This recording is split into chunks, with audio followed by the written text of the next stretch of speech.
Hello, everyone, and welcome to Geopolitics and Memory, organized by the Center for Geopolitics at the University of Cambridge. Thank you very much for joining us this evening. My name is Elvira Tamus. I'm a PhD candidate at the Faculty of History and a research assistant at the Center. I'm delighted to be chairing tonight's event. This event is part of our ongoing Geopolitics and series, which explores how geopolitics shapes the arts and humanities and how, in turn, they shape geopolitics. We've previously held highly engaging events on art and war and documentary and war, and geopolitics and memory has proven just as popular. Tonight, we'll examine how historical memory influences both collective and individual understandings of and responses to contemporary geopolitical issues. We will consider how collective memory shapes the ways in which societies interpret global events. There has been a change to our program this evening. One of our speakers, Dr. Jade Meglin, a research fellow at the Department of War Studies, King's College London, is not able to participate due to unforeseen medical circumstances. A few housekeeping notes. The chat function for this webinar is disabled, but the Q&A is open. Please feel free to submit your questions there at any time. We'll be addressing them during the Q&A session. To learn more about the Cambridge Center for Geopolitics, including our research strands, upcoming events, news and publications, do follow us on LinkedIn, X, Facebook, and Blue Sky. You can also visit our website and subscribe to our newsletter. Please note that this event is being recorded and will be uploaded to our YouTube channel. And now, without further ado, I'm delighted to introduce tonight's distinguished speaker, Dr. Rick Lakovic. Rick is a research associate with the Global History Lab at the Center for Research in the Arts, Social Sciences, and Humanities, CRESH, at the University of Cambridge. In this role, he spearheads the Narrative Observatories program, a peer-led, globally collected research initiative that empowers observers to investigate how stories shape society, identity, and memory within and between communities. Rick authored the book titled I Won't Let Them Be Like Me, Yazidi Women's Agency and Identity After the Sinjar Genocide. An aid worker and an academic, he has lived and worked in Iraq, the West Bank, and Aceh, Indonesia. Rick, the floor is yours. Thank you so much, Elvira. And thank you to the Center for Geopolitics for having me. I'm very excited to be here. Hello to everyone. Let me share my screen very quickly, and then I will get started talking. So hopefully everyone can see this. And I'm very excited to be talking about geopolitics and memory. Again, thank you, everyone. Thank you for having me. Thank you for those of you who are joining. Now, when you think about geopolitics, you often focus on states and borders and power. But what I'm going to look at is what happens when we look at geopolitics through the lens of memory. And I don't just mean official memories, like state or national narratives, but intimate, group or individual, contested, murky, changing memories, particularly in my case, those of persecuted or displaced communities and people. So today I want to talk about how geopolitics and memories operate at three interconnected levels. So it's a three-part talk, about 5 minutes each. One is memory as a collective political act that shapes group identity. Two, memory as a survival mechanism for persecuted or displaced communities. And three, memory as a site of personal negotiation where individual experiences meet collective expectations. And that can have great geopolitical ramifications. If you think of Nadia Murad, the Yazidi woman who won the Nobel Peace Prize in 2018, for example. And on that note, I will be using the example of the Yazidi experience in northern Iraq as the case study to make broader points as I speak. The research I've done in Iraq with Yazidi women shows how these memory dynamics play out in real time and what they tell us about the relevant geopolitics, as well as power, belonging, and survival. Now, I normally preface talks that I give about Yazidis with a few prerequisites because they're not well known other than their treatment at the hands of the Islamic State. But I'm not going to do that today. But if any clarifications are needed, I can remark on them during the discussion period afterward. The one thing I will say is that for over 1,000 years, it's been against their cultural and religious rules to read and write, meaning until recently, Yazidi culture has been completely oral. And while memory plays a central role in all cultures, holding them together, in an oral culture, it's not just basic Elmer's glue or a Pritt stick, as you say in the UK. It is a AAA, super duper max concrete set Gorilla Glue that does it. And that is the case in the Yazidi community, which is also why Yazidis are a very good case study for a talk on geopolitics and memory. So, memory as a political act. Memory is never neutral and rarely unbiased, if ever unbiased. When speaking with Yazidi women in Iraq, I discovered early on that if I mentioned Shingal, their name for Sinjar, where most of them were from, and also the center of the genocide, they would describe it as an idyllic wonderland. The weather was perfect, the food was delicious, life was bucolic and blissful. And across the board, they expressed this. They all thought this. But if I changed the reference point, so they weren't thinking about their current situation, living in cramped, smelly camps, still with missing family members, lacking all their previous possessions, the memories changed. The idyllic Shingal only appeared when the comparison to the present situation was obvious. If we got out of the comparative mindset, a more realistic, gritty, almost negative view of Shingal arose. In my book, I called the first one the idyllic Shingal and the second one the first personal Shingal. This is first person and personal. The memories of that second one were always only specific to the person speaking.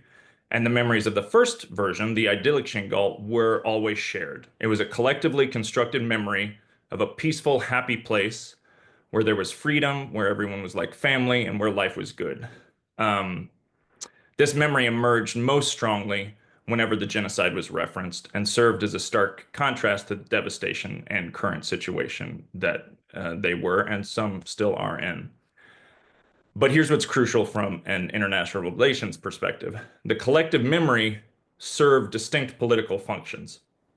It maintained group cohesion when the physical territory was lost. It provided moral legitimacy for claims of return. It preserved cultural boundaries when the communities were scattered across different host societies. And it also demonstrated in-group, out-group membership a la Frederick Barth. And this also scales up globally.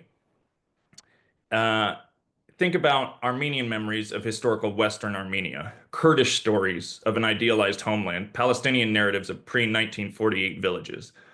Probably, and it's not my expertise, and unfortunately she couldn't join us, Ukrainian collective memories of the Donbass region, or I know one that Vladimir Putin utilizes, Russian collective memories of Crimea. These aren't simply nostalgic reminiscences. They are political acts that maintain claims to territory, to identity, and to justice across generations. Collective memory in these cases not only acts as the glue keeping the community together.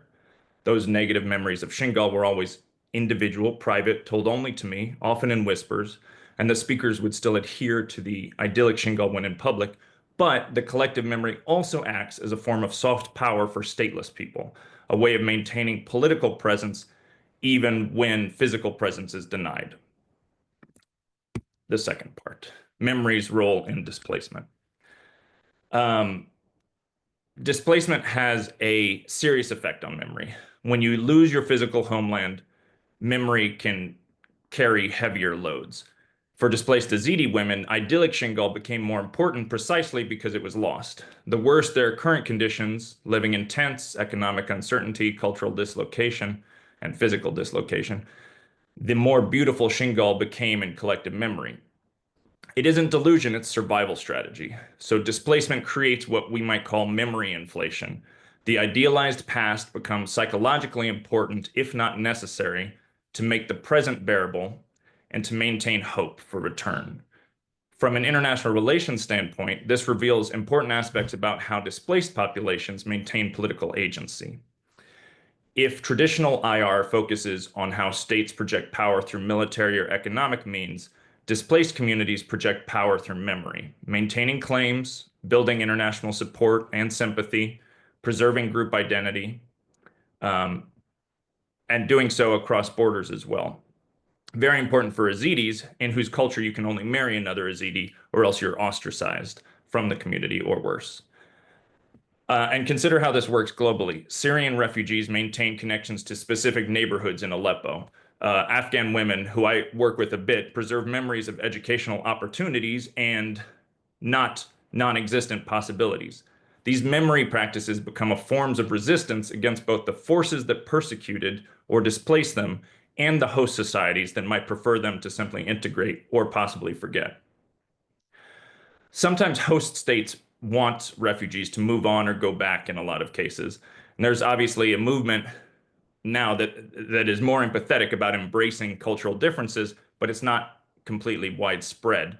And for displaced peoples and communities, forgetting can feel like a second displacement, this time from their own identity.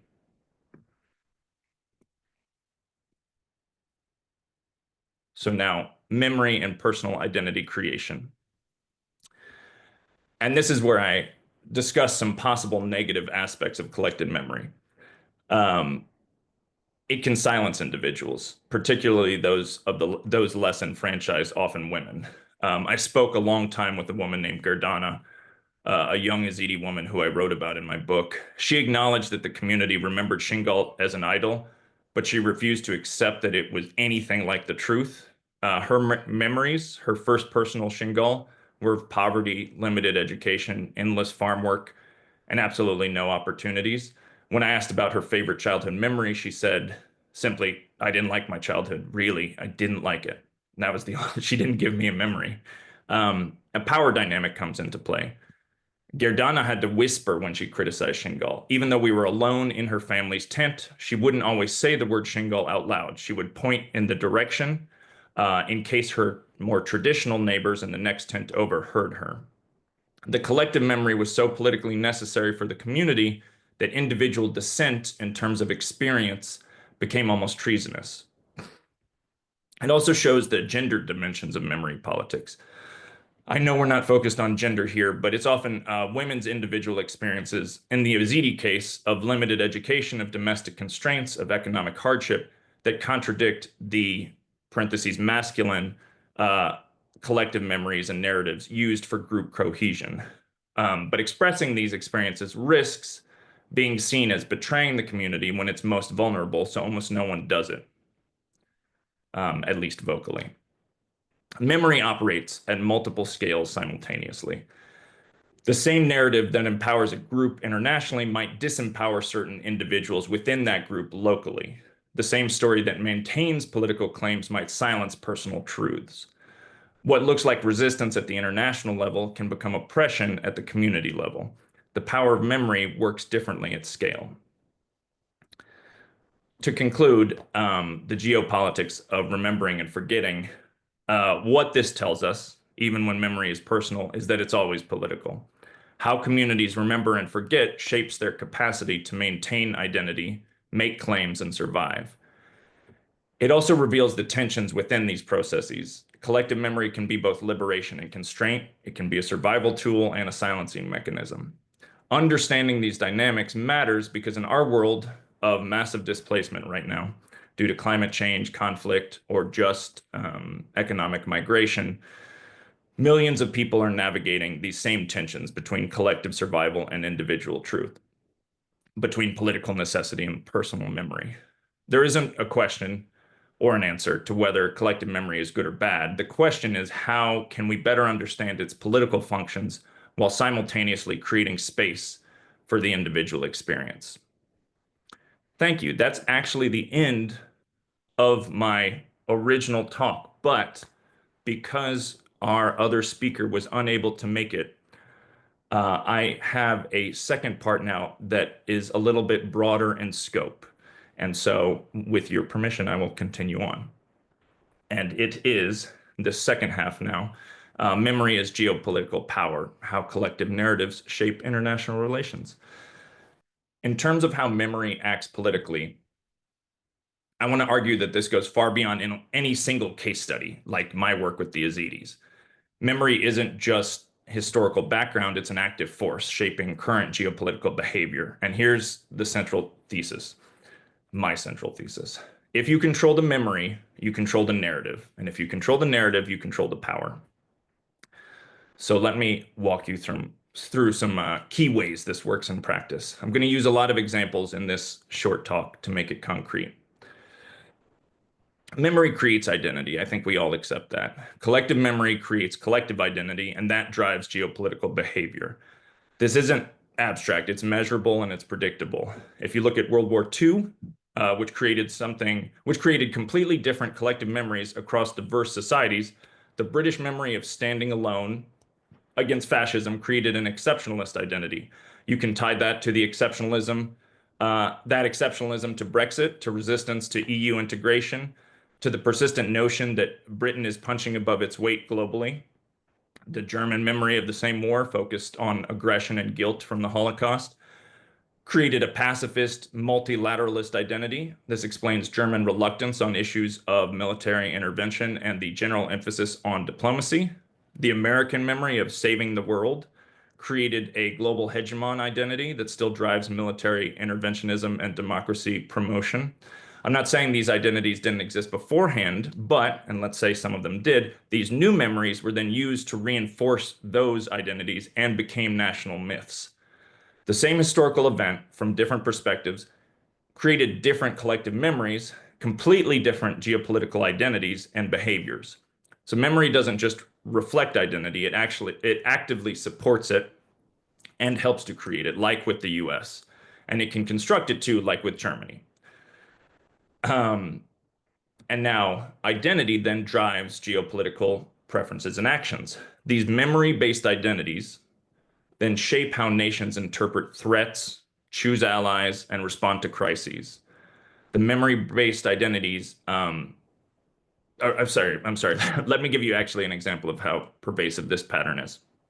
The Iranian memory of the 1953 coup and the imposition of the Shah created an anti-imperialist identity that explains the parts of the nuclear program, proxy networks, the axis of resistance leadership. Congolese memory of Belgian exploitation and genocide created an identity where there is a deserved suspicion of Western mining companies and a preference for Chinese partnerships now. Chilean memory of Pinochet and US intervention fostered democratic consolidation identity. Human rights advocacy, skepticism of the US security cooperation. And in fact, the US's collective memory of saving the world, not only in World War II, but during the Cold War as well, is quite often combated by other national collective memories, let's say master and counter narratives, which I won't speak about in a bit, where the US's actions were not seen equivalently as they are seen in the US. Afghan memory of repeated foreign invasions created a resistance identity that helps explain the anti-Western governance of the Taliban and rejection of foreign bases there. Rwanda's memory of international abandonment during the genocide created an identity of self-reliance, resulting in military interventions in DRC, skepticisms of UN peacekeeping, and an authoritarian governance justified by stability. Memory of the Holocaust. It's one of the first things that comes to mind, and earlier persecutions as well created a never again identity in Israel, resulting in preemptive military doctrine, a nuclear program, skepticism of international guarantees. And one reason that Yazidis are so pro-Israel in their community is because they feel a shared collective memory of persecution, and it creates solidarity across very, very different communities. Two communities that actually don't have much interaction historically. A couple final examples. The Chinese century of humiliation memory drives national rejuvenation, identity, Belt and Road Initiative, territorial assertiveness, the rejection of Western criticism. The Turkish Ottoman memory created a regional leadership identity. So Syria and Libya have been intervened in by the Turks.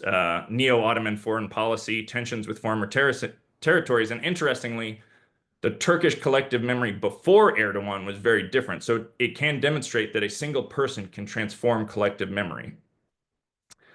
These aren't just cultural quirks, they're predictable patterns where collective memory shapes threat perception, alliance preferences, and policy choices. So to continue, who controls the memory? Because controlling memory equals controlling political power. And this is where I think it gets important for understanding power dynamics. States actively shape collective memory through education, commemoration, and national narratives. It's not accidental, it's strategic. When states control the master narrative about the past, they control how citizens understand and feel about the present and future. That gives them domestic legitimacy for certain policies while making others politically impossible. And think about how often different countries remember, not how often, think about how different countries remember colonialism or wars or economic crises. The official memory taught in schools, commemorated in monuments, celebrated in national holidays. It shapes what foreign policies and domestic behaviors are seen as patriotic versus treasonous.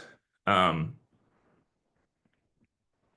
actually jumped ahead because I got a little excited, but the example in Rwanda allowing for an authoritarian governance in the name of stability, what's happened more recently in Turkey with Erdogan mimicking the Ottoman history, and Russia using Soviet victory memory and imperial nostalgia to legitimize territorial expansion. The power to define what really happened is the power to define what should happen next. Now, the two caveats I'd like to add to this are this works differently for states than it does for non-state actors, and this complicates it a bit. Non-state actors typically cannot fully control their collective memories in the way that states can, although there are always counter-narratives. But the comparative lack of control creates different dynamics. The Palestinian memory of the Nakba, the Kurdish memory of Halabja, the Tibetan memory of cultural suppression, these communities preserve memories that directly challenge state narratives, and they become forms of resistance. Did you know, fun fact, that the Islamic State used the Sykes-Picot line from 1916 in their propaganda? So they weaponized a collective memory of French and British colonial intervention and arbitrary borders to challenge the existing state system of Syria and Iraq.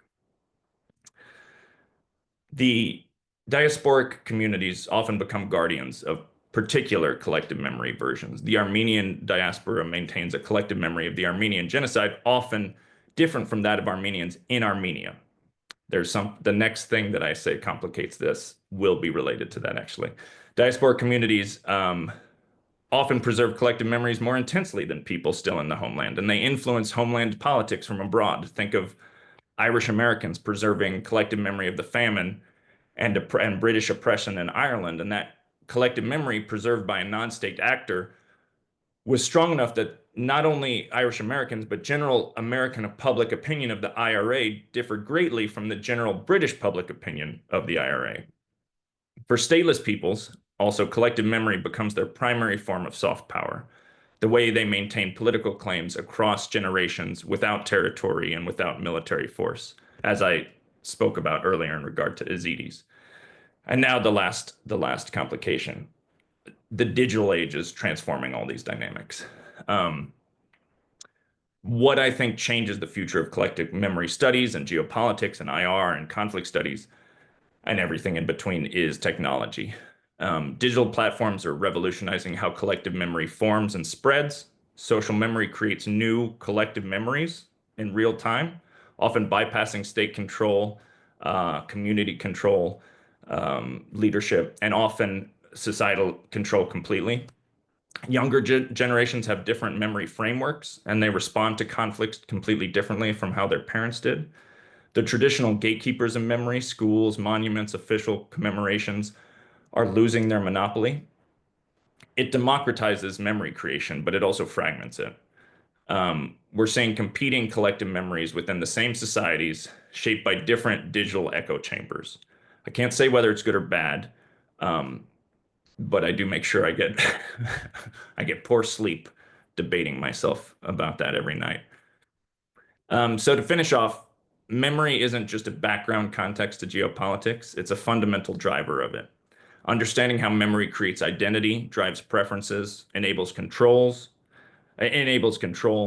operates differently across state and non-state actors, and is currently involved in digital space is essential for understanding contemporary and international relations. To end on the point I said at the start, if you control the memory, you control the narrative, and if you control the narrative, you control the power. Thank you. Thank you very much, Rick, for this fascinating and thought-provoking presentation. I do believe that the two parts of your talk wonderfully complemented each other. I just would like to let everybody know that I put the link to our website, the website of the Center for Geopolitics, in the chat. You can find the links to all our social media platforms on our website. And now I'm going to have short conversation with Rick, followed by Q&A. So please put your questions in the Q&A. Rick, thank you so much. I have a lot of questions. I'll try to limit myself to a few. First, I would like to ask if you can say something about memory across borders. How does collective memory change if it changes when one leaves the homeland? Do you see any difference between the collective memory of those in the homeland and those who live elsewhere? Sure, yeah, absolutely. A little bit, there are examples of the diaspora often holding tighter to memories as well as customs, cultural customs, more so than the people who stayed in the homeland. You also see that linguistically, where the language actually stops evolving as quickly outside of the land. But not to bring the Yazidis back up, that's actually a historical example that we have written. Since Yazidis didn't write down anything for 1,000 years, there's only two things that were ever written by Yazidis that we know of over the past 500 years, because there was one family that was allowed to read and write. And one of them is a document talking about what you just asked about, is that when certain Yazidis fled a persecution in the 1800s, they fled northern Iraq to Armenia, and then they lost touch with the northern Iraqi Yazidis, where the religion and culture is based, and they forgot how to behave, and they forgot, and because it's all memory based, because it's an oral community, they forgot everything, and they sent someone to ask how to do it. So this is an example where the memory didn't go with the people, and we have the letter that they sent saying, oh, okay, these are the things you need to know. This is what makes you an Yazidi.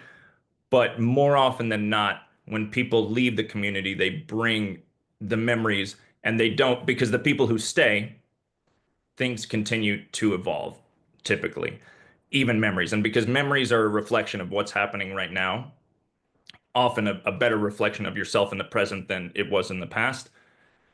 When people leave, the memory tends to stay where it was, which means it can become more extreme or lessen, but it stops evolving the same way it does in the homeland.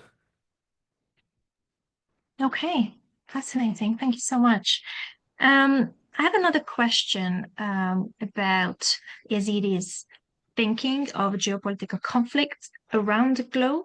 So I would like to ask if, like, what you think, what was your experience with how Yazidis think about geopolitical issues that happen in different political, cultural, and religious contexts? To what extent are they interested in these? Right. That's very interesting, because that was a big surprise to me when I found out some of the general feelings.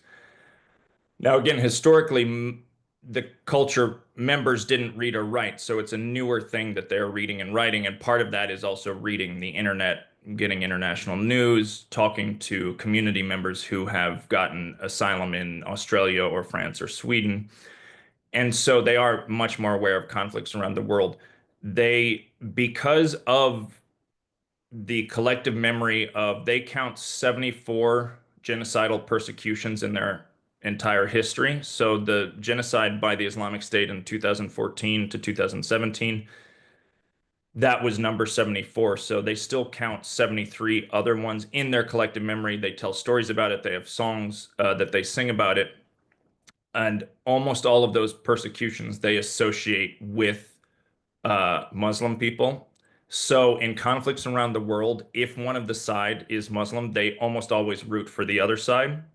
I, when I started interviewing there, thought that they would uh, root for underdogs also, small minorities in larger groups, which they do. However, when it's a religiously focused conflict, they tend to uh, feel a connection to whatever side is. If there is a Muslim side, they feel a connection to the other side because of their collective trauma that they associate with the religion. Particularly, this might not have been as strong in the past, but because the Islamic State associated themselves so strongly with the religion, whereas previous persecutions might have just been associated with the Ottomans or groups that weren't as associated with the religion. Because that's so strong over the last 10 years, that's one of the reasons they look at these conflicts and say, "Oh, I root for this." When I was in Iraq in 2016, when Donald Trump was elected president, and he had just said some pretty negative things about many groups, but one of them was that there was the suggestion that he wouldn't allow Muslims into the U.S. anymore. And so when he was elected, there was a celebration in the camps on behalf of that because of their cultural trauma, historical trauma. Oh, wow. Wow. Thank you for highlighting this for us. And my third question, I guess, is about the gender perspective, which is something you know a lot about because of your extensive field work. I'm very curious. Do people of different genders perceive geopolitical questions differently and remember the past in different ways? Is it something that you could observe during your work there? Yes, very much. So yes, this is something I didn't put as much into this talk. I have a big background in feminist theory, and because I work also a lot with women, what yes, there's absolutely I don't, it's not even stereotypically, there is commonly a difference in how people perceive that everyone knows what the culturally accepted collective memory is about something, but both on a personal level, but also on a gendered level, there are differences. So a lot of times, because the collective memory of the overarching collective memory, the master narrative of the collective memory is kind of governed by those in power in the community, and those in power are very typically male, if not always, then the counter narrative, or even it doesn't have to be a conflicting narrative. It can just be counter. It can be similar, going along in parallel, is often a gendered narrative that is different, whether it's feminized or what. But yeah, it's very, very common for there to be different narratives. Though when you speak of the societal collective memory, everyone will agree on what that collective memory is, which I guess actually, now that you say that, you're making me realize during many of the interviews I did in Iraq, which I did primarily with women, the people who complained the most against that collective memory of this idyllic Shingal were women. No men complained about it. Women are the ones who said, yeah, it actually wasn't that good. I'm just going to tell you, it wasn't as nice as everyone says it was. But yeah, everyone will tell you it's nice. So, and that actually was a gender difference that only now I'm realizing. I hope I mentioned it somewhere. Wow, what a great event we're having. Um, so I could go on and on with my many questions and comments, but I see that we have questions in the Q&A box as well. So I would like to read the first one we got from Javier. A question for Professor Ledem Lekovic.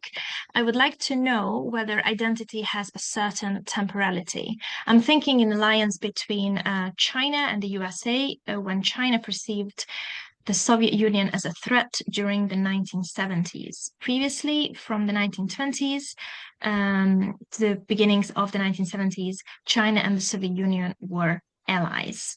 Many thanks for such great talk. Obviously, the floor is yours, Rick, if you would like to comment on this. Yes, thank you for the compliment also. That's very nice. Yeah, I do think there is a temporality to identity, to state identity, even to personal identity. Temporality is something I'm very interested in relation to this, in relation to collective memory, formation, transformation.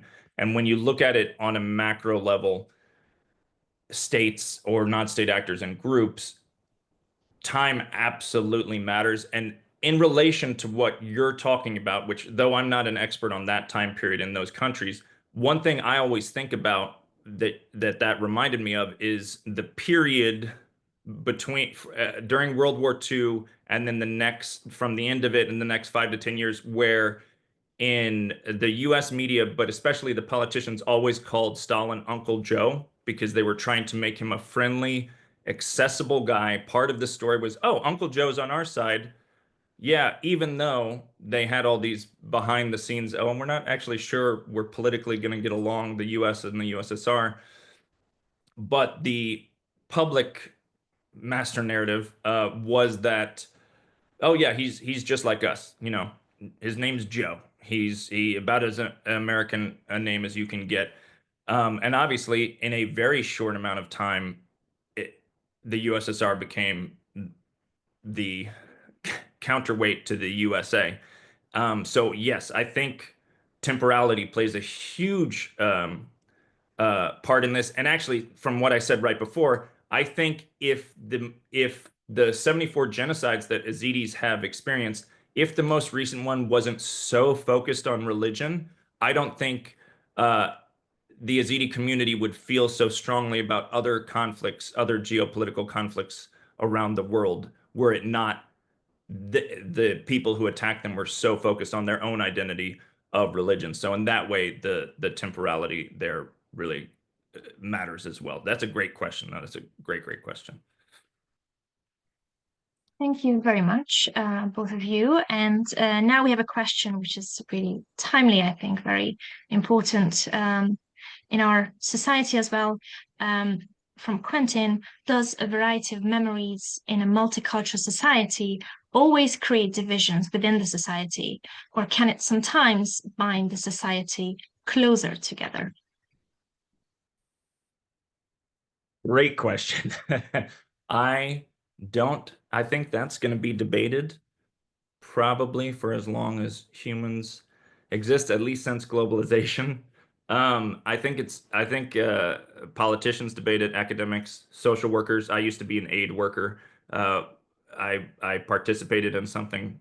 I used to work in North African and Middle Eastern refugees coming to Sweden and trying to teach them how you get used to Swedish culture. Ironic because I'm not Swedish, but I think that's something that you have to try really, really hard on it. It's not a solution. I think it's something you have to try really, really hard for on a grassroots level. I don't think the higher echelon political machinations tend to treat this well, this specific thing, because it's used by all the different sides to gain power, get more seats in parliament, whatever happens there. So I think it's possible to find more unity with all these different memories, whether they're conflicting or not. But finding the commonalities, that's something I really believe in as a conflict worker and aid worker beforehand. You find a commonality with someone, no matter how different they are to you. Oh, we both like um, bread. Okay, let's get along. That's a poor example. Everyone eats bread, but um, something like that. I think it's a grassroots level. I think that the opportunity or possibility will come at a grassroots level, not at a high organizational level. Thank you very much for both the question and the answer. And here I would like to mention that this is one of our main goals at the Center for Geopolitics, to bring academics, practitioners, and the general public together, military, politics, diplomacy, arts and culture. That's one of our main aims. And I feel like this talk in general, our series, this is what we do in this, bringing your different expertise and experiences together. So thank you very much. Let's move on. We have a question. Oh my God, we have a lot of questions. So let's try to answer them all. We have a question from Mingshuan. Rick, you argued that all memories are political and partial, but do you think some political memories, for example, stateless people's memory of resistance, despite being partial, remain more justifiable and desirable than other memories? For example, memories that justify expansionism or irredentism or authoritarianism. If so, how do you evaluate various political memories' justifiability based on their impartiality, based on their ends, or something else? What a complex question. Woo! That is a very complex question. All of these questions are great. You're gonna make my brain run out of power. I think I feel like there's about three parts in there to talk about. I do in one way I'm going to bring back temporality. I think the goal of certain, if you're looking at collective memories, and you're saying like if some have a goal of expansionism or colonialism, that kind of thing, I think, you know, now we would look at something like that negatively. At the time, they would, they'd think of white man's burden or manifest destiny, or whatever else. And I think there's things we do now that in the future people will look back on and say, I can't believe they just accepted that as a good or a bad thing. So in that way, I think temporality affects it. However, that's definitely not a full answer to your question.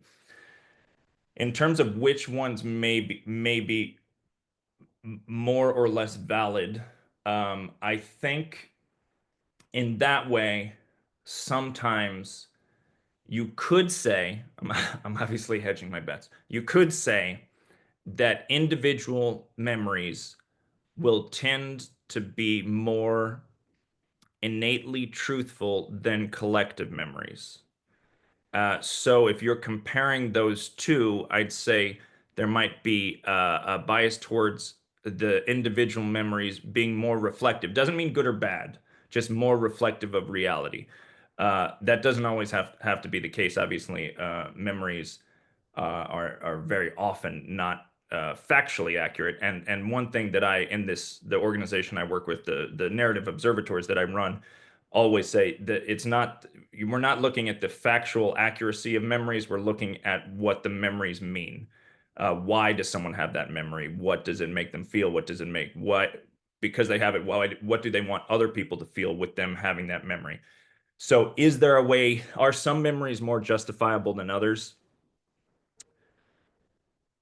I don't think I could say yes or no. I think what I would say is individual memory. It would make me more comfortable to say individual memories are more representative of a single person's truth than collective memories are of a single person or a group truth. I hope I answered that somewhat acceptably. Thank you. Thank you. Amazing. An anonymous attendee is saying, thank you for this fascinating talk. Can we view the strengthening of collective memory and the script it offers on how or why to live arising during moments of collective cultural death, when memory and honor of that memory is all that is left to honor a disappearing peoples or community, as in during assimilation? It's a very interesting thought in context of your research, Rick.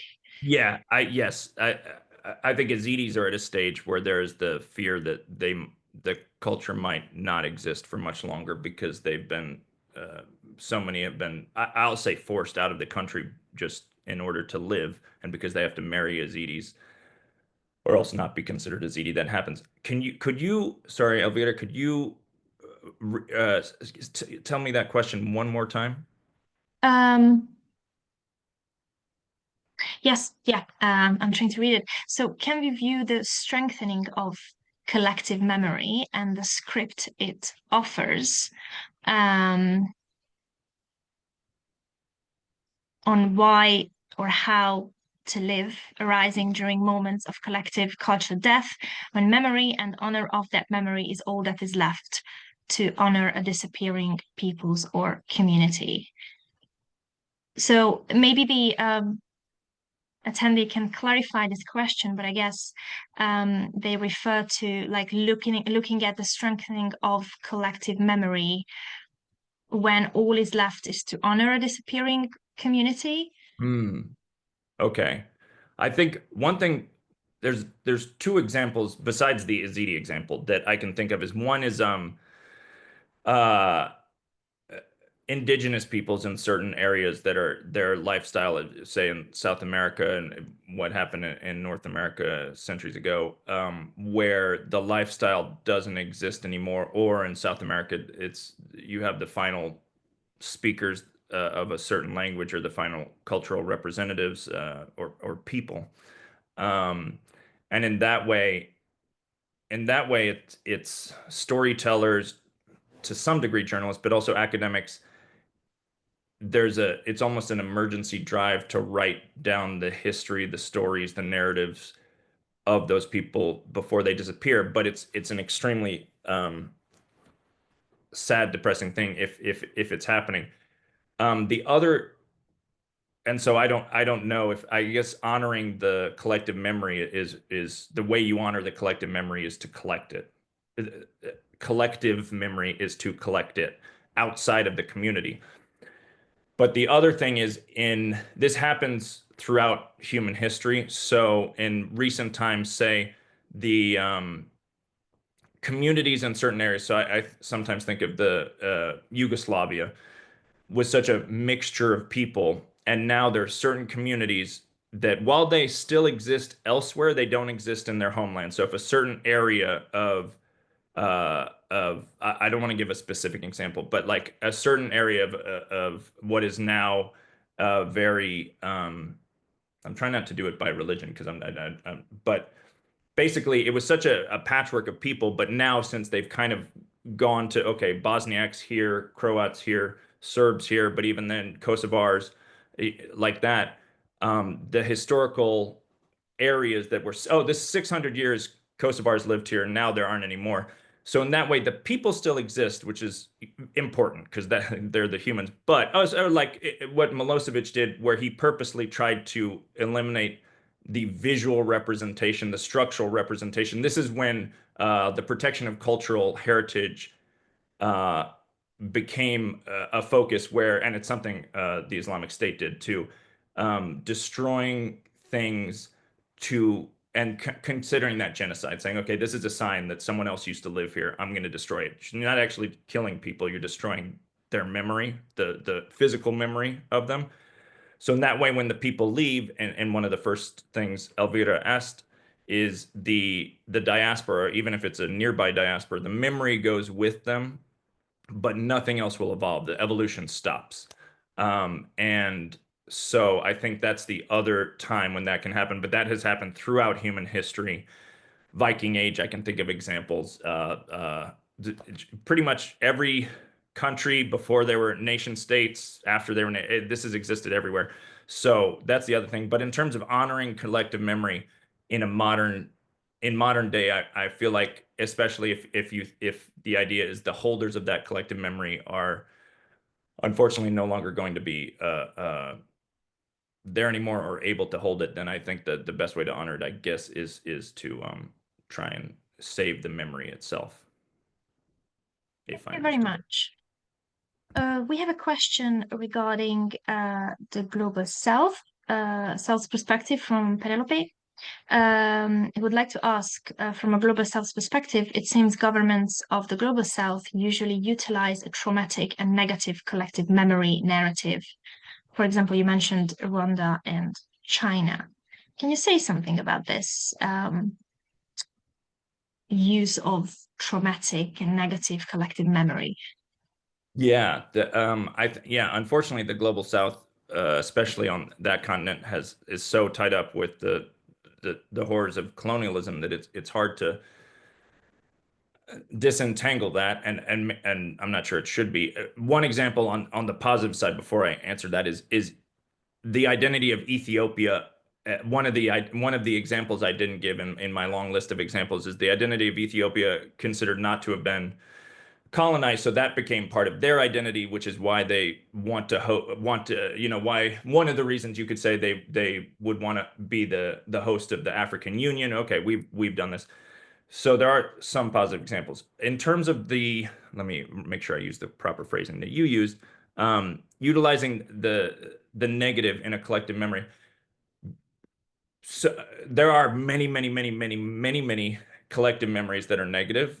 I don't know if studies have been done whether I know they have been done on an individual level, but collective memory, I don't know if there's been studies done on whether negative or positive collective memories have more reach or uh, impression or strength. I think in the global South, the the pervasiveness of the negative collective memories, which I think, without bias, I can say is often due to the global North historically.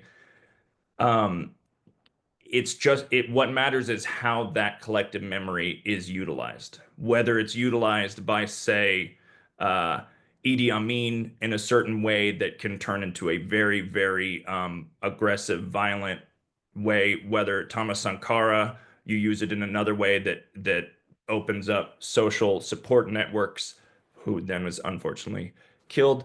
So I think it's actually how the collective memory, so the negativity itself matters less than how it is utilized by the group, by the community, by the state, or by the non-state actor, I would say. It's something very interesting to me, so thank you. Okay, that's clear. Thank you so much. Our next question is also related to collective memory. From Paraguay as well. You mentioned collective memory is a new approach to IR in contrast to the traditional approaches.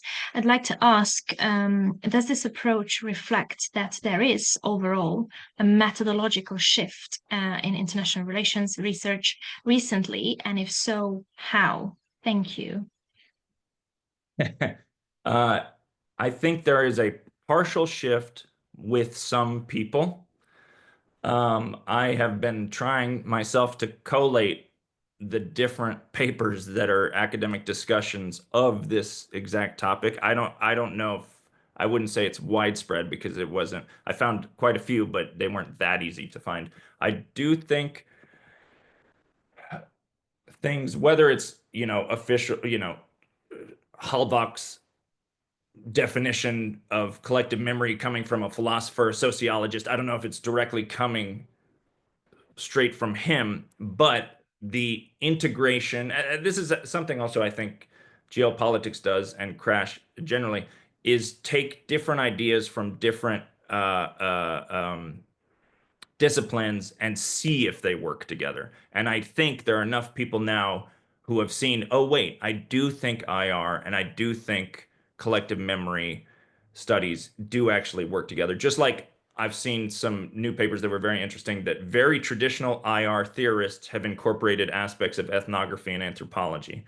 So I do think there is movement towards that. I don't know how widespread it is, but it is very exciting. Obviously, I would really like it.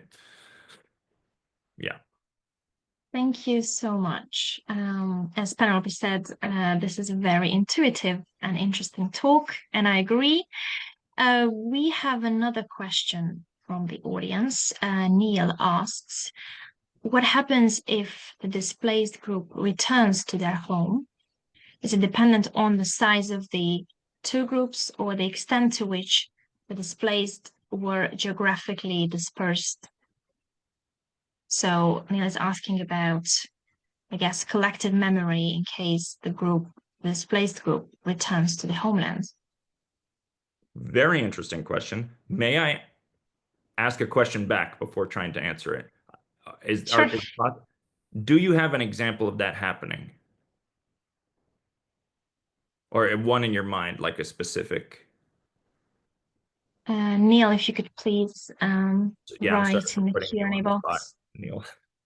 specific example. Or anyone in your Um, mind yeah. Neil says no specific examples. The reason I ask that is I have a hard time thinking of for all my love of, I'm going to say everything. I like everything, but historical examples of that. The only things that I can think that are similar to that, maybe the way that certain empires, say the Russian Empire or a lot of empires did this, that ancient Assyrians did this. You would take a group. Actually, the Babylonian exile is an example of that. The Babylonian exile. Oh my God, that's actually a great example only because the amount of memory that the Israelites brought to Babylon basically created the Torah, the Bible, and then they brought it back. So that's an ancient example. You're probably asking a little bit more modern. I'm trying to think of a more modern example. The thing is, I don't think it happens that much. If you have a small group that is persecuted so much that they leave almost en masse, maybe not completely, they're probably not going to come back without assurances. So a lot of the ethnic Germans after World War II had to leave the areas that they were in. There's some come from Kazakhstan. So, and they're not going back to where they were for 100 or 200 years. Um, I can't think of too many examples of that happening. After the massive world wars is the one thing, or when say maybe in Chechnya, where large amounts of the same population left and came back, but that's not the same as intrastate violence where one minority leaves and then comes back. And I'm sorry, I'm not answering your question. Besides that one ancient thing that I thought of, because I can't think of a time when that happens, actually. Um, Um, Thank you, Rick. And actually, I just want to say that we do have some events organized by the Center for Geopolitics on ancient geopolitics. Ooh. So it's just absolutely fine to mention Asian examples. And I just love how broad this event is, both in time and geographically. But actually, we got some responses. Mary is offering a specific example, return of Crimean Tatars around 1990 after being deported to Kazakhstan by Stalin. And Penelope says ethnic Germans, such as the Balkan Germans, forced to return to Germany after the Second World War. So thank you for these examples. And Neil has a follow-up question. Interesting one. So will all the refugees in camps never return? Another I, I think complex question. the refugees that I work with, who are technically IDPs, internally displaced people, because they haven't crossed an international boundary, they have one of three desires: to return to Shingal, to move outside of the camp and live in the local Kurdish cities, or to leave the country. And really, it's usually the first or the third. Um, but most people as a group don't think that they'll survive because to people outside Yazidi communities, we think of this genocide as something just god awful, one of a kind, just truly evil. And to the Yazidis, to them, it's one of 74. So they really do talk about, no, this happened. But we already had 73. We're going to have more. So in their mind, it's not the only difference between all the other genocides is that we had media and that people saw it. People saw what was going on. But so I don't think they will move back in the way that they were without some. They want international assurance and protection, and not to bring temporality back into it again. That might happen. I don't think I don't think the US is in the place to do it right now. France, which is another one, Britain, I don't think any of them will do it. So the people who have moved back, and there are people who have moved back, have typically moved to a safer area on the north side of the mountain. That's very specific to them, hopefully. But you do have refugee camps that have existed in the world for 30 years. I think Kakuma in Kenya has existed for at least that long. Obviously, the post 1948 Palestinian refugee camps have just become towns, but are still considered refugee camps by the UN. So I think a lot of people's goals is either to return home or leave. Very few people want to remain where they are. Um, Yeah, and just to say something really quick about the examples of the ethnic Germans, or which is what I was saying with the Russian Empire and and Stalin moving things around, and also you have population transfers like happened with Greece and Turkey and India and Pakistan, which very rarely ever go well. Um, a lot of times, what happens is the cultural memories are somewhat collective memories, the overarching ones are similar.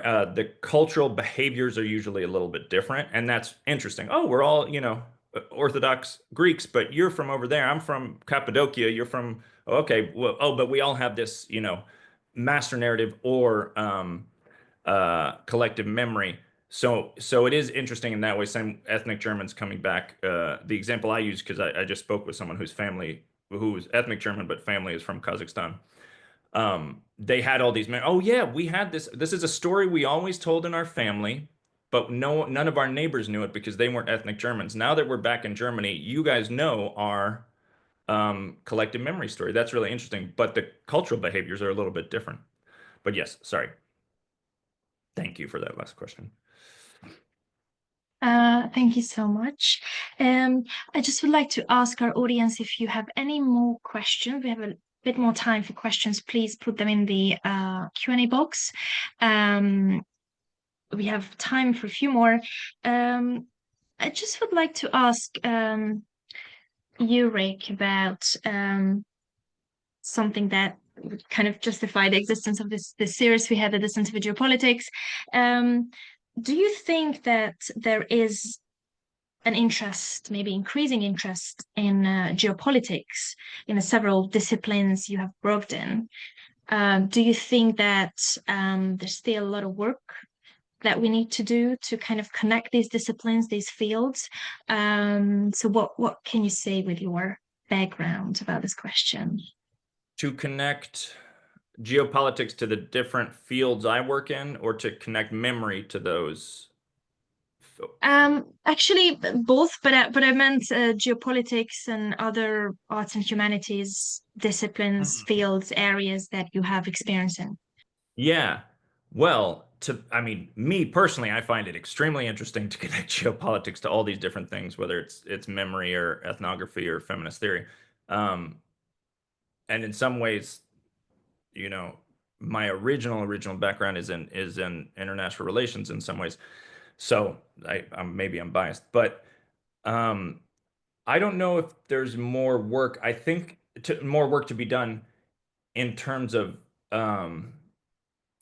theoretical development. I think the work that needs to be done is actually more on a human level of connecting, like trying to get people who, oh, that's your specialty. Okay, this is mine. Let's see if we can work together.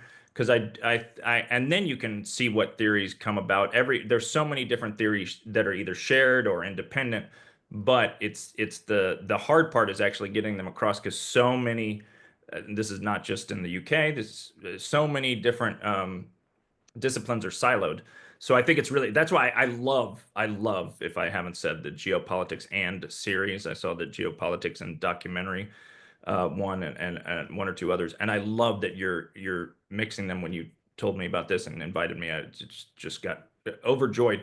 But I do think it's the actual connecting of people rather than the development of theory. I think the development of theory can come before or after. When you're doing it together, it'll be after. When you do it independently, before. But I think the most important part, and I do think there's interest absolutely in connecting this, but I think it's actually on the human level. Thank you so much. And we are delighted that you're here. Um, and we have one more question from Yaritza, who's asking how do social media and the new ways of communication affect or alter some of the memories of societies? Is it more dividing? Is it dividing them? I think, yeah. So the question is basically in today's culture, social media, communication, AI, maybe also we can include it here. How are these things affecting collective memory?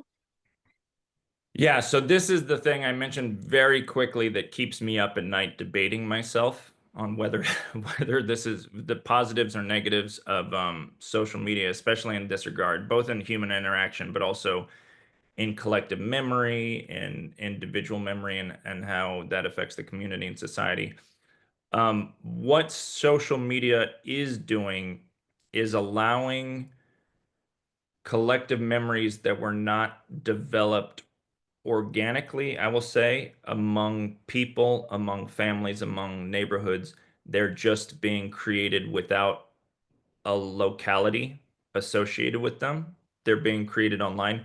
They're taking ideas from different places, that possibly disparate ideas that were not related, relating them to each other and creating a collective memory, or I guess more accurate in this case is a master narrative, or originally a counter narrative often, or a conflicting narrative, and it becomes the master narrative. You can see this a lot in politics around the world, I would say.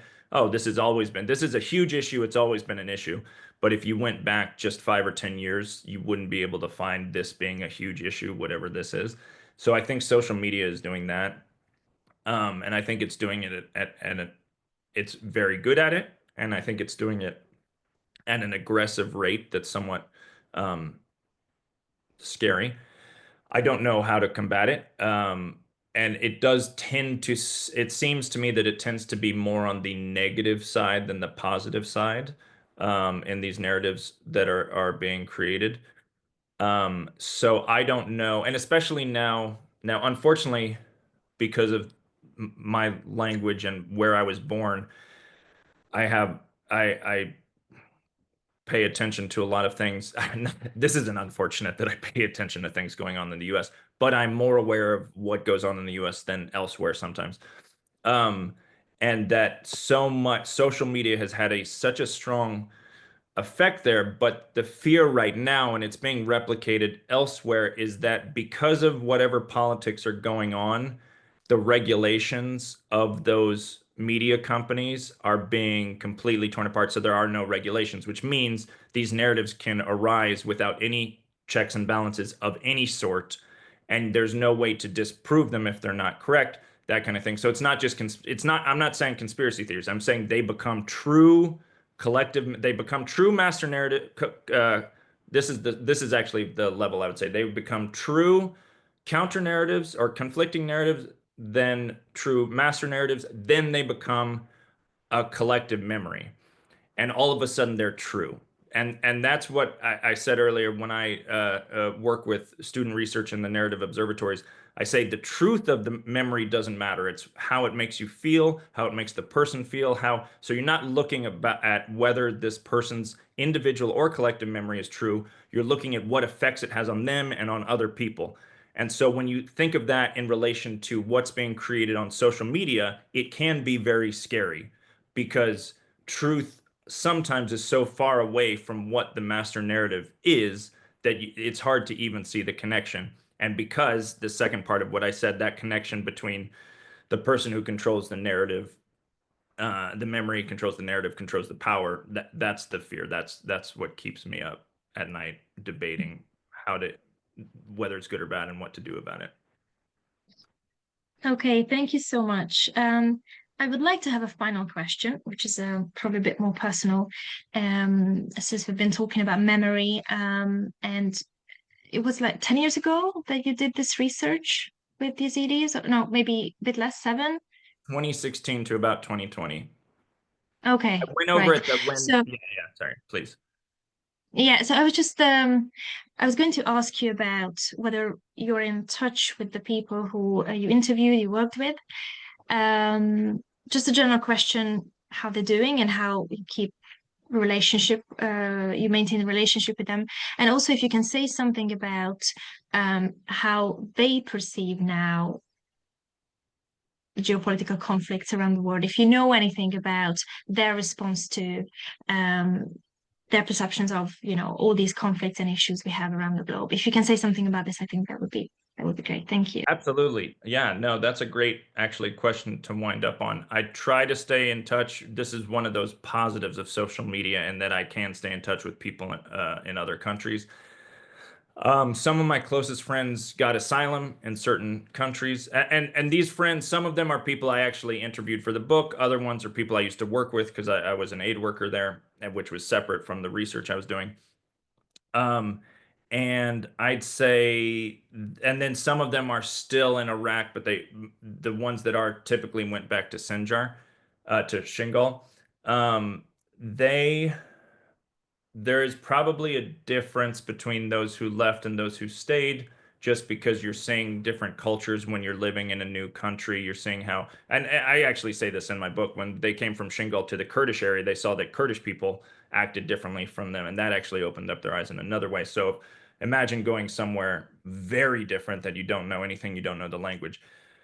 So in that way, there is some differences. The biggest view on geopolitics that I see, and this is gendered actually, only because it actually comes from the gendered behavior, or the Islamic State's choice to treat them to have a gendered approach to how they treated Yazidis, killing men and boys, and taking the women and selling them. The people I know, the women I know who were in captivity and escaped, or were bought, or and somehow got out. They are the people, more than any of the other ones I know, who don't hate, who don't have issues in other geopolitical conflicts, who don't have issues with another religious group. They they say, look, they actually tend to blame all religion. Look, this is due to religion, but all religion does this. This is not a specific religion. Whereas the people who are not in captivity, or men, typically say, no, this is that one religion. That one religion did this to us, so we don't like people of that religion.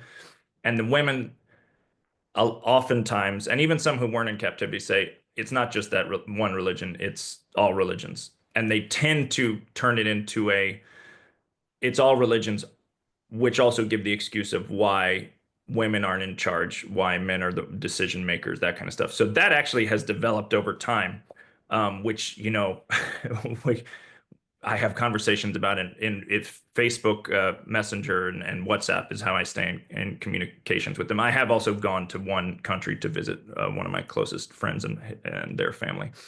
Um, so I have noticed that, and it's very, very interesting to me, that I think the people who experience the worst are the ones who seem to have the least directed, targeted anger, and also the ones who talk about their children, saying, when my children grow up, they can do whatever they want, which is very unusual for the community, because the community, when you would say, when my children grow up, they will marry this person, they have to marry another Yazidi of this certain caste, lineage, that kind of thing. So I know that got very much into the specifics of Yazidis, but I do stay in contact with those that I can.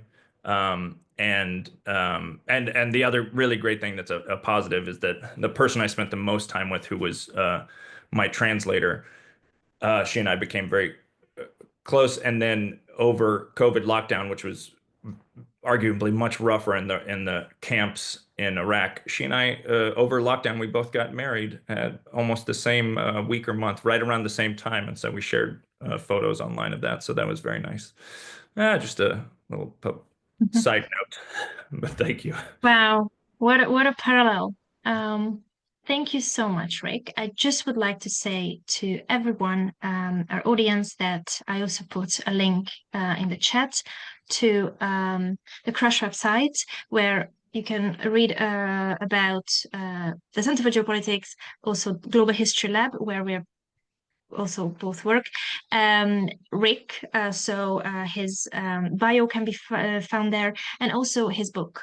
So if you're interested in his research, please do have a look at the monograph, I Won't Let Them Be Like Me, Yazidi Women's Agency and Identity After the Sinjar Genocide, through this link. And I hope many of you will enjoy this book. It's a really enlightening piece, and I just like to emphasize that it's very much in line with our aims, interdisciplinary, and brings together practice and theory. So I really enjoyed reading it. I just would like to ask, since it's been a really lively discussion, with so many thought-provoking questions, if anyone has any last-minute questions or comments to our speaker tonight, or if Rick, you would like to say anything, but I feel like you've been working really hard.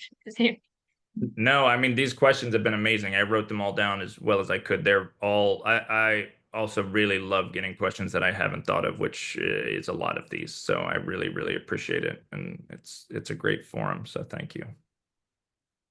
Great, and we hope that these questions will inspire your future research. Thank you so much, Rick, for talking to us today and contributing to the Geopolitics and series. This video will be uploaded to our YouTube channel so more people can see it, and you can also rewatch this video. I'm just looking at, we have a comment from Irina. Thank you so much for engaging, for such an engaging and thought-provoking talk and discussion. And thank you to you too, Ebra, too. Thank you so much, Irina. And thank you very much for everyone who attended it. Please do have a look at our website and all the upcoming events, Center for Geopolitics events, and also the Geopolitics and series, because we'll have some more events. Do have a look at the website, follow Rick's work, and we very much hope to see you at future events. Thank you so much. Thank you. Have a good night.